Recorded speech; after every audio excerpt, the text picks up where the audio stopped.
Hello বন্ধুরা, কেমন আছেন? আবারও নতুন ভিডিও নিয়ে চলে আসলাম। আপনারা দেখছেন ভিলেজ বয় ফারুক আজম। আজকের ভিডিওতে আপনারা দেখতে চলেছেন গ্রামের এক দারুণ বাস্তব কাজ। এখানে জেসিবি আর ট্রাক্টর মিলে পুকুরের মাটি ভরার বিশাল কাজ চলছে।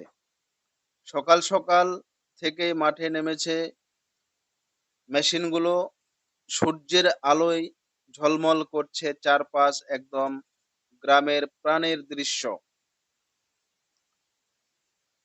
প্রথমেই দেখা যাচ্ছে জেসিবি নিজের বিশাল বালতির মতো বালকেট দিয়ে মাটি তুলছে।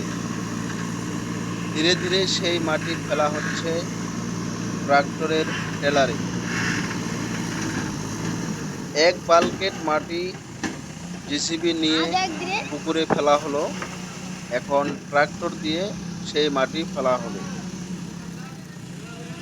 গ্রামের লোকজন দাঁড়িয়ে দেখছে আগ্রহ নিয়ে। কেউ ভিডিও করছে, কেউ কথা বলছে।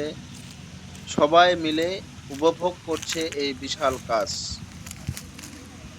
অনেকেই বলছে আগে এই জায়গাটা কাদা আর পানিতে ভরা, এখন এটা ভরাট হলে এখানে বিভিন্ন গাছপালা হবে না। তো এখন এটা ভরার জন্য জেসিবি ও ট্রাক্টর নিয়ে আসা হয়েছে। সত্যি এই ধরনের কাজগুলোই গ্রামের উন্নয়নের চাবিকাঠি।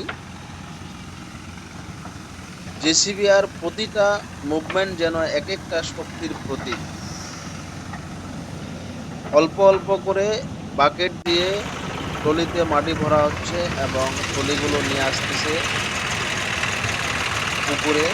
পুকুরে জলও আছে, সেই জল জলের উপরেই মাটি ফেলানো হচ্ছে। চালক খুব মনোযোগ দিয়ে কাজ করছে। একদিকে ট্রাক্টরগুলো সারিবদ্ধভাবে অপেক্ষা করছে, আরেকদিকে মাটি তুলছে অবিরাম। এই মুহূর্তগুলো আমাদের গ্রামের পরিশ্রমী মানুষদের বাস্তব চিত্র তুলে ধরে।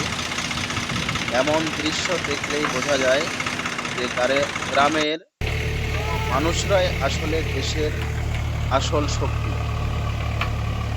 এর মাঝখানে আমরা দেখতে পাচ্ছি ট্রাক্টর নেমে গেছে পুকুরে এবং জেসিবি দিয়ে ট্রাক্টরকে তুলে ফেলা হচ্ছে। এবং গ্রামগঞ্জের যে বাচ্চারা, সেই বাচ্চারাও উপভোগ করতেছে। আর সত্যি কথা বলতে বাচ্চারাও এইগুলো দেখে খুব আনন্দিত হয়। দেখতেই পাচ্ছেন ধীরে ধীরে পুরো পুকুরটা ভরে উঠছে। মাটি শক্ত হয়ে গেলে এখানে তৈরি হবে গাছ লাগার একটা দেখতে পেলেন বন্ধুরা দৃশ্য। যদি এই ভিডিও ভালো লাগে একটা লাইক দিন, কমেন্ট জানান কেমন লাগলো, আর অবশ্যই সাবস্ক্রাইব করুন আপনার নিজের চ্যানেল ভিলেজ বয় ফারুক আজম। ধন্যবাদ।